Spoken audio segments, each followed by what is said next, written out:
जय श्री कृष्णा। आज शनिवार के दिन आइए सुनते हैं शनिदेव और सूर्यदेव की यह कथा।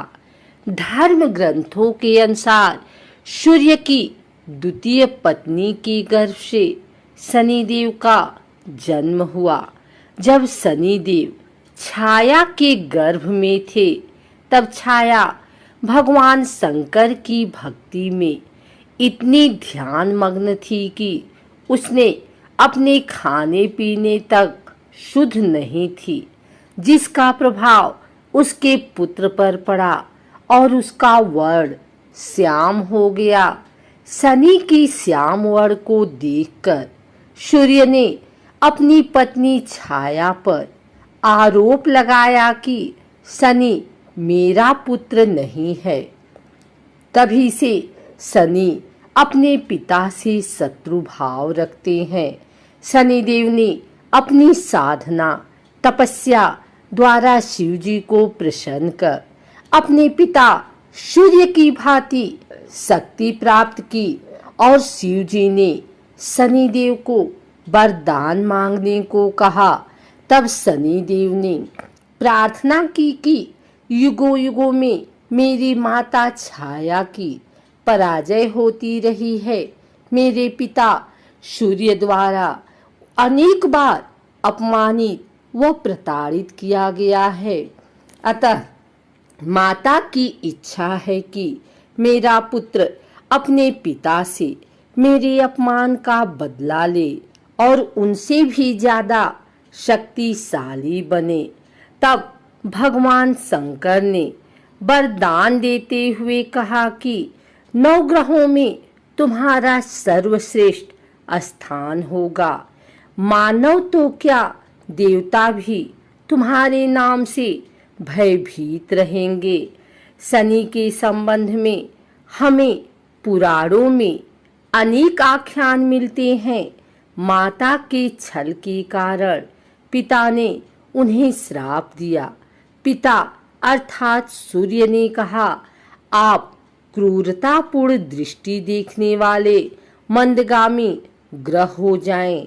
यह भी आख्यान मिलता है कि शनि के प्रकोप से ही अपने राज्य को घोर दुर्भिक्ष से बचाने के लिए राजा दशरथ उनसे मुकाबला करने पहुंचे तो उनका पुरुषार्थ देखकर शनि ने उनसे वरदान मांगने के लिए कहा। राजा दशरथ ने विधिवत स्तुति कर उन्हें प्रसन्न किया। पद्म पुराण में इस प्रसंग का सविस्तार वर्णन है। ब्रह्मवैवर्त पुराण में शनि ने जगतजननी पार्वती को बताया है कि मैं 100 जन्मों तक जातक की करनी का फल भुगतान करता हूँ।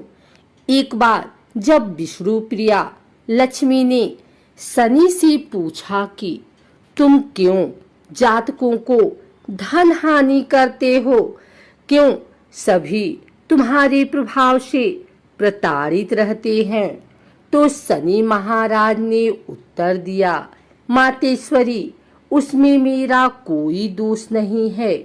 परमपिता परमात्मा ने मुझे तीनों लोकों का न्यायाधीश नियुक्त किया हुआ है, इसलिए जो भी तीनों लोकों के अंदर अन्याय करता है उसे दंड देना मेरा काम है।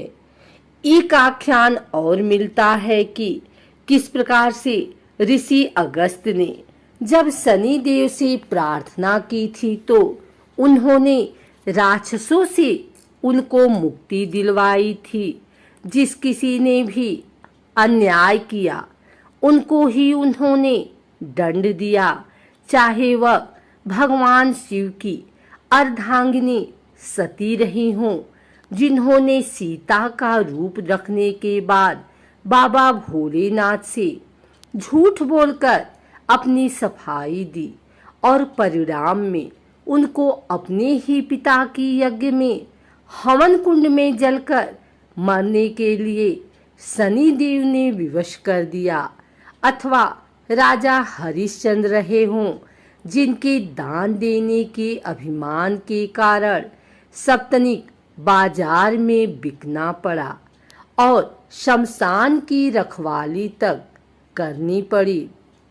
या राजा नल और दमयंती को ही ले लीजिए, जिनके तुच्छ पापों की सजा के लिए उन्हें दर दर का होकर भटकना पड़ा और भुनी हुई मछलियां तक पानी में तैरकर भाग गई।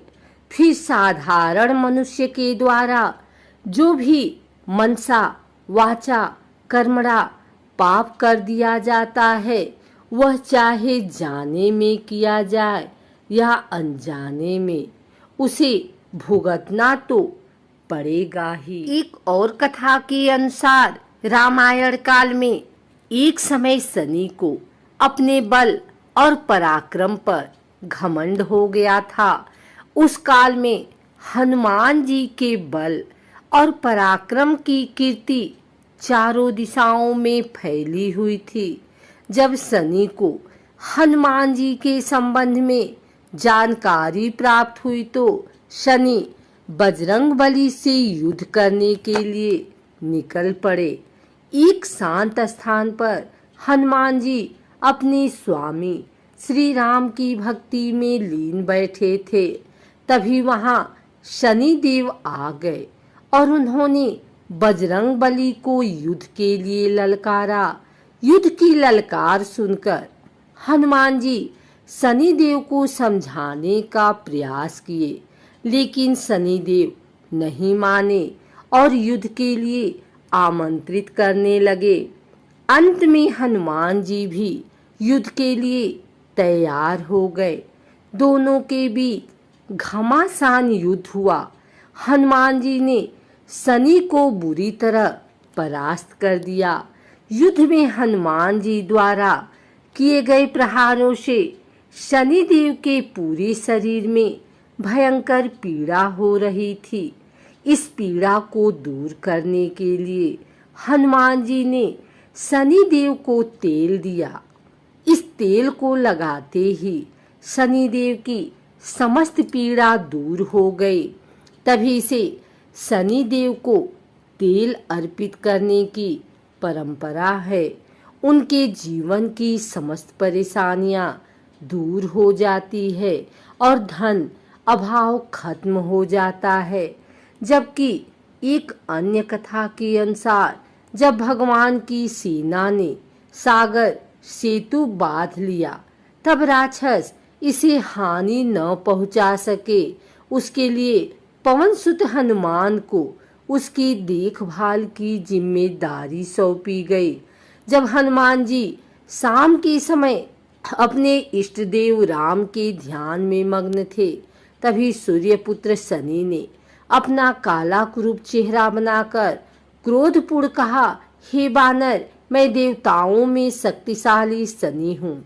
सुना है तुम बहुत बलशाली हो। आंखें खोलो और मेरे साथ युद्ध करो। मैं तुमसे युद्ध करना चाहता हूँ।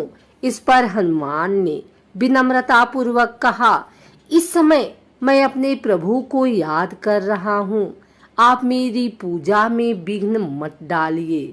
आप मेरे आदरणीय हैं। कृपा करके आप यहाँ से चले जाइए।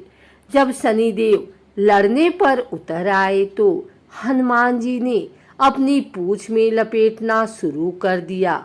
फिर उन्हें कसना प्रारंभ कर दिया और जोर लगाने पर भी शनि उस बंधन से मुक्त न होकर पीड़ा से व्याकुल होने लगे। हनुमान ने फिर सेतु की परिक्रमा कर शनि के घमंड को तोड़ने के लिए पत्थरों पर पूंछ को झटका दे देकर पटकना शुरू कर दिया। इससे शनि का शरीर लहूलुहान हो गया, जिससे उनकी पीड़ा बढ़ती गई। तब शनिदेव ने हनुमान जी से प्रार्थना की कि मुझे बंधन मुक्त कर दीजिए। मैं अपने अपराध की सजा पा चुका हूँ, फिर मुझसे ऐसी गलती नहीं होगी। तब हनुमान जी ने जो तेल दिया उसे घाव पर लगाते ही शनिदेव की पीड़ा मिट गई। उसी दिन से शनि देव को तेल चढ़ाया जाता है, जिससे उनकी पीड़ा शांत हो जाती है और वे प्रसन्न हो जाते हैं। हनुमान जी की कृपा से शनि की पीड़ा शांत हुई थी। इसी वजह से आज भी शनि हनुमान जी के भक्तों पर विशेष कृपा बनाए रखते हैं।